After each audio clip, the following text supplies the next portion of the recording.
Tout le monde? L'impératif. Alors, on va voir deux choses pour l'impératif. On va voir l'emploi. L'emploi veut dire quand on utilise l'impératif. C'est ça qu'on appelle l'emploi. Et puis, tout à l'heure, nous allons voir la conjugaison. C'est-à-dire, comment on conjugue un verbe qui est à l'impératif. L'impératif est employé.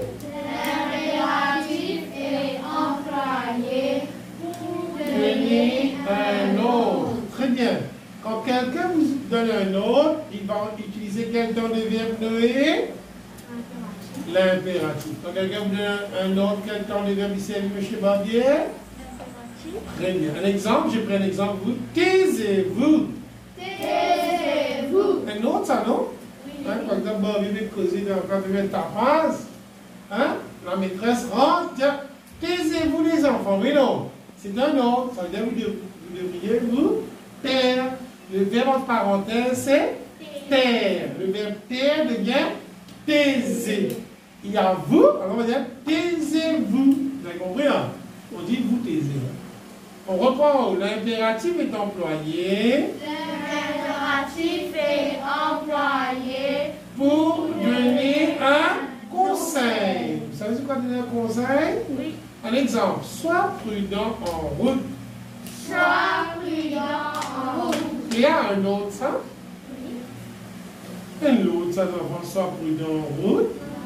C'est quoi ça? Un conseil. Quand je vous ai content? Sois prudent en route. Sois prudent en route. Ça, c'est le verbe être. On reprend en route. L'impératif est employé. L'impératif est employé Sans pronom sujet. Miguel, tu peux me donner un pronom sujet, un pronom? On a fait ça. Pronom personnel. C'est ça, il y a plusieurs. Clarisse?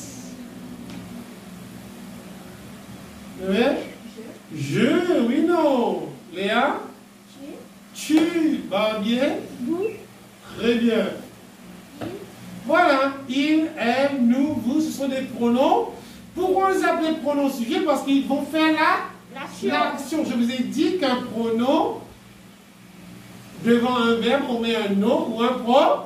Et qu'est-ce qu'on met après un nom ou un pronom? Un verbe. Un verbe, c'est l'action.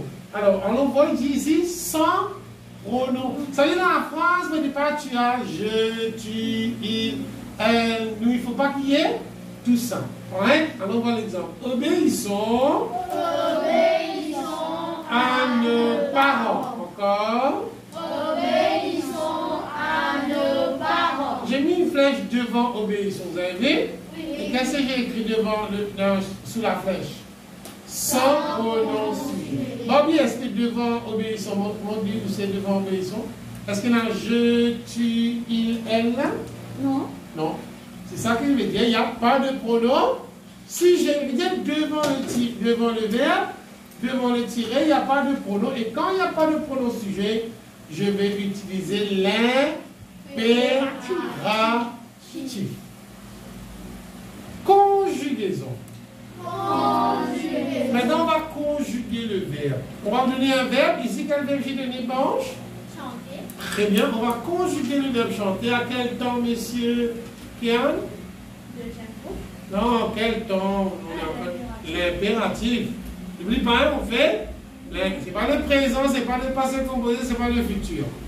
Il n'y a que 3 ici. 3 qu'on va conjuguer, il n'y a que 3. Nous avons chante, connaissez? Chante. Alors, c'est quoi chante? C'est deuxième personne. Deuxième personne. Au singulier. Ça, c'est tu. Alors, la deuxième personne au singulier, c'est Tu.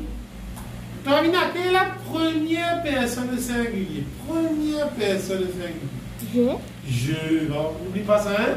La première personne au singulier, c'est Je. La deuxième personne au singulier, c'est Barbier. Quelle est la troisième personne au singulier? Troisième personne, c'est bien excellent. Bravo. Il ou bien Laris? Elle. Et puis elle. Pour moi, là. Très bien, il faut pas mettre le S, hein? Ça, c'est la troisième personne de singulier. Mais nous, pour l'impératif, on va voir que la deuxième personne singulier. Et si je parle à une seule personne, on peut causer à une seule personne, je vais dire singulier. Donc, vous comprenez? Si je parle à Noé, ça veut dire qu'il y a une seule personne, c'est le premier, ça veut dire chante. Ok? Vous avez compris là? En fait, la deuxième personne, c'est tu. Mais ici, on ne met pas le S, vous comprenez? Est-ce qu'il nous met S dans chante là? Non. Non. Chantons. Chantons. Première personne. Première personne. Au pluriel. Noé, quelle est la première personne au pluriel? Nous. Quand il n'y a plus moi et les autres, quand il y a Paul et moi, Charles et moi, les enfants et moi, c'est nous ça. Je fais une fois, on appelle nous. Et là, c'est la première personne au pluriel. Alors le verbe devient chantons. Qu'est-ce que le verbe devient? Chantons. Chanter. Chanter. Deuxième personne. Deuxième personne. Au pluriel. Vous. Alors la deuxième personne au pluriel, c'est quoi? Vous. La deuxième personne au pluriel, c'est? Vous. English. Quelle est la troisième personne au pluriel? Je vais causer à la troisième personne. Quand je cause à moi-même, je dis je. Je parle avec comment ça, Émilie, je vais dire tu, Émilie, tu portes des lunettes, Émilie, tu as fait des. Oui, non. Quelle est la troisième personne? Épelle? Au pluriel, hein? I-L-S. Ou? Soit il, soit? L. Épelle? E-L-L-E-S. Très bien, mais nous, pour l'impératif, nous commençons avec trois nous. Tu, nous, vous. Qui est plus simple qui s'en est. Dans l'imparfait, tu dois aller voir je, tu, il, elle, nous, vous, oui, non. Dans le futur, tu dois dire je, tu, il, elle.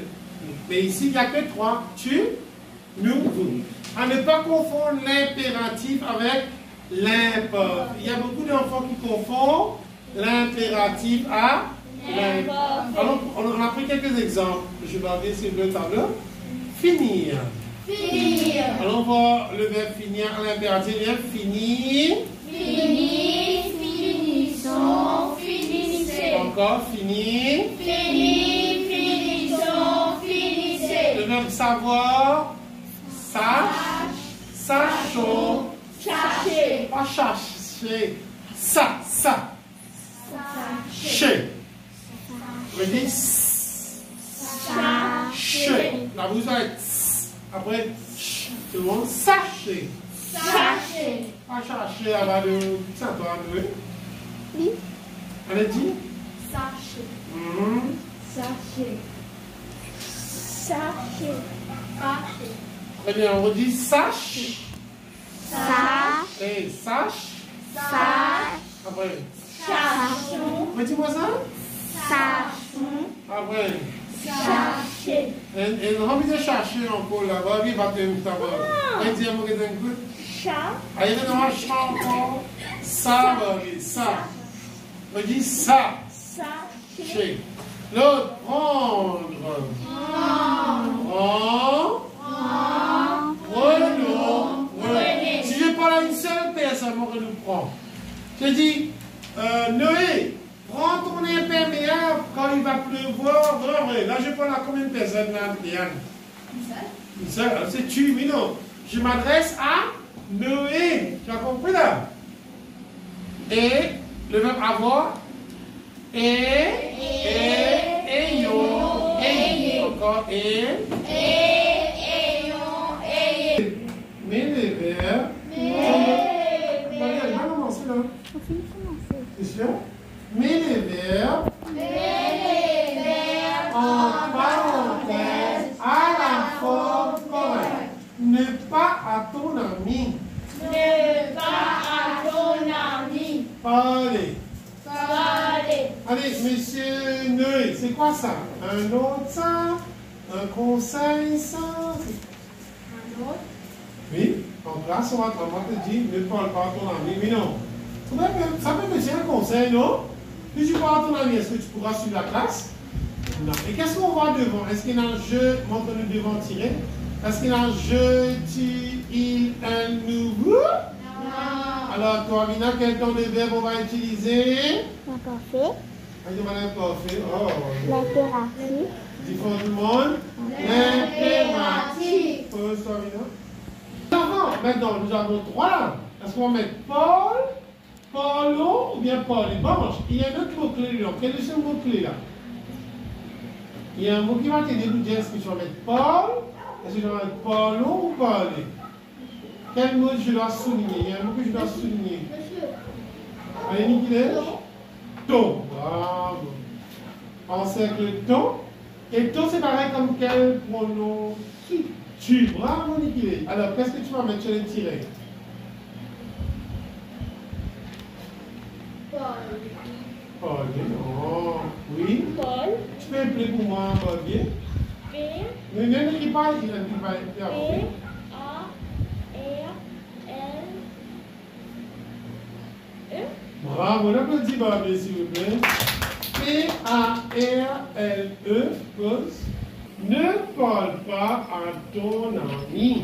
Ne parle pas à ton ami. Vous avez compris pourquoi on met Paul là, on met pas Paul, on met pas Paul parce qu'il y a ton. Bravo, nos affaires. Nos affaires. Daris, est-ce qu'il y a un pronom sujet devant le tiret pour que dire le tiret? Est-ce qu'il y a un pronom sujet là? Non, alors quel temps de verbe je vous dis va mettre? L'impératif. Non, écrit impératif, Fabien. Alors les enfants, deuxième mot-clé, mademoiselle Banche. Ne. Ne, c'est pareil comme quel pronom Banche? Nous, oui, non. Alors, nous, c'est l'adjectif possessif pour nous. Barbier, ramasser qui vous venez d'après. Ramasse. Il y a nous, barbier, nous, pas qu'à nous ramasse. Daris, Ramasson. tu peux appeler l'équipe? R-A-M-S. Non, mais ça redis, R-A. R-A-M. Non. R-A-M-A-S-S. O-N. Oui. Pas bien. Ramassons tout le monde. Ramasse. Tout le monde, ramassons. Ramassons nos affaires. Très bien, tu descends maintenant. Céline et Jean. Céline et Jean. Alors là, il y a guillemets. Montre-nous les guillemets. On a ouvert les guillemets au tout début de la phrase. Voilà.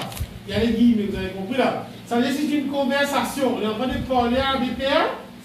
Céline et Jean. Céline et Jean. Moi, un château de sable. Moi, un château de sable. Demande l'instituteur. Demande Je l'instituteur. peux relire ça. Céline et Jean.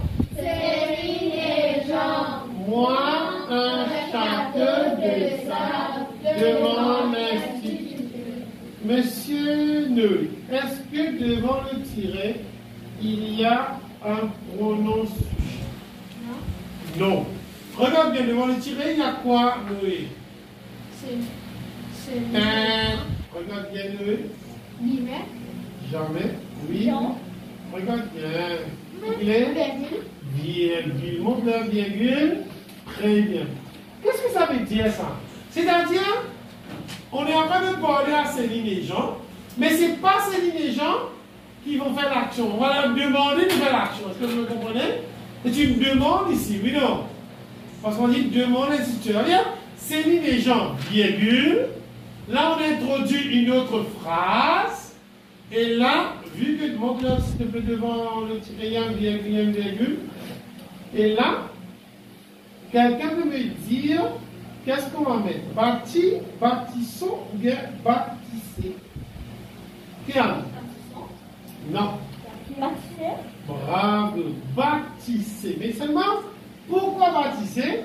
Parce que l'instituteur s'adresse à Céline et Jean.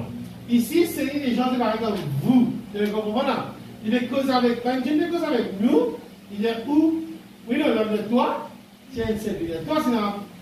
Par exemple, il y a, hey, Noé, toi avec Émilie. Tu as un argument. Mets-toi à la table, par exemple. Mets-toi à la table pour moi, mais pas vrai. Est-ce que vous me comprenez? Alors, ici, quand on s'adresse dans l'impératif, on s'adresse à deux personnes on s'adresse à un groupe de personnes, le verbe se conjugue avec la deuxième personne au pluriel. Alors, monsieur, comment ça s'appelle? Monsieur Barbier a dit baptiser. Est-ce que tu sais écrire baptiser Barbier? Fabina?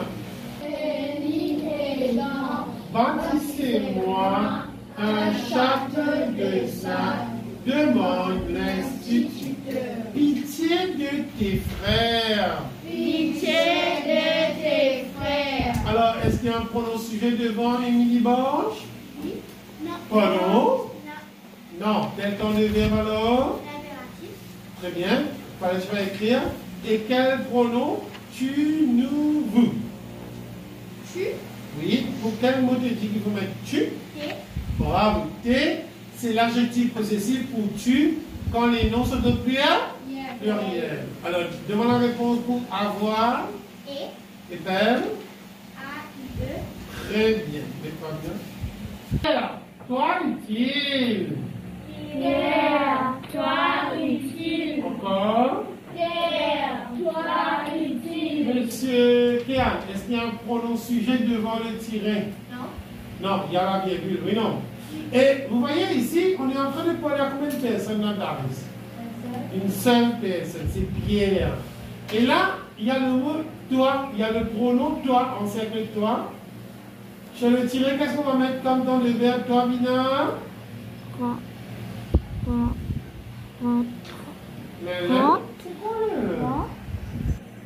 quel temps de verbe? L'impératif. Et oui, et quel est l'impératif pour tu, pour rendre? Rendre. Et faire? R-E-N-D.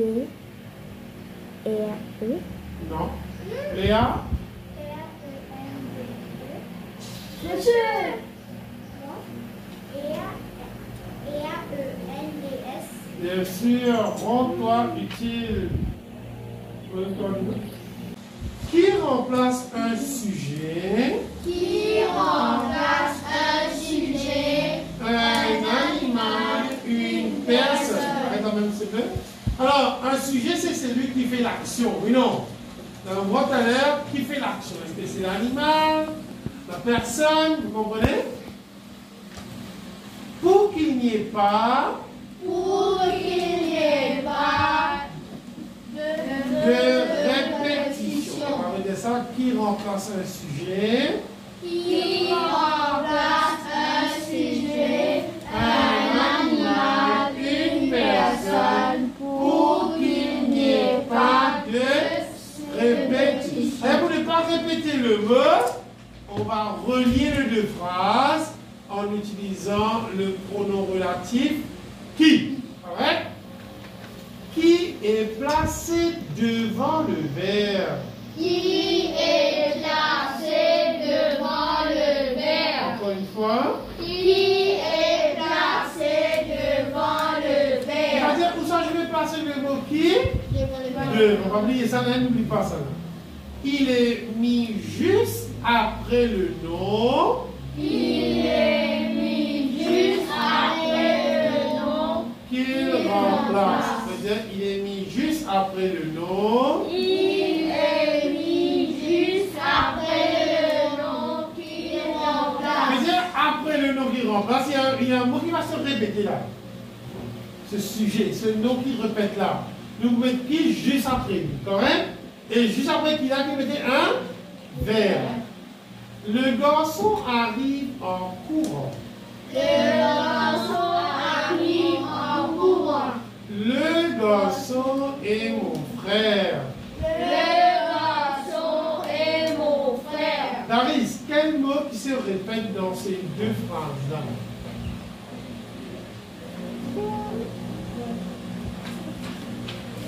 Corina? Très bien, c'est le souligne le garçon. Alors, ce mot, non, le deuxième. Vous avez vu là, le deuxième, le garçon, on va enlever ce mot-là. Qu'est-ce qu'on va faire? Enlever. Et par qui nous remplacer? Par qui mot? Qui? Qui? Maintenant, réfléchis, hein? Où est-ce qu'on va mettre le qui? On a dit en haut. Où est-ce qu'on va mettre le qui?